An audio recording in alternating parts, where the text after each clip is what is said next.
அனைவருக்கும் வணக்கம். மராடா கணிதம் சேனல்ல போட்டித் தேர்வு கணக்குகள் பத்தி பார்த்துட்டு இருக்கோம். அந்த வரிசையில சாய் சதுரத்துல இருக்க பண்புகள பத்தி பார்த்துட்டு வரோம். இதுக்கு முந்தைய வீடியோக்களையும் அதான் பார்த்தோம். ஒரு சாய் சதுரத்துல மூலைவிட்ட அளவுகள் கொடுக்கப்பட்டா பரப்பளவு கேட்கறாங்க. அப்ப நம்மளுக்கு இங்க என்ன தெரிஞ்சிருக்கும்னா, சாய் சதுரத்துல மூலைவிட்ட அளவுகள் கொடுக்கப்பட்டா பரப்பளவுக்கான ஃபார்முலா தெரிஞ்சுக்கணும். பாருங்க.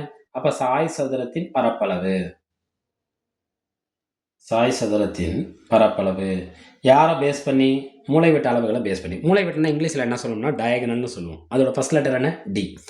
மூலைவிட்டம் கொடுத்து பரப்பளவு கேட்டாங்கன்னா, மூலைவிட்டத்தோட பெருக்கற்பலனின் பாதி. மூலைவிட்டத்தோட பெருக்கற்பலனோட பாதி தான் யாரு? சாய் சதுரத்தின் பரப்பளவு. பரப்பளவுங்கிறதுனால என்ன கொடுக்கணும்? சதுர அலகுகள் 1/2.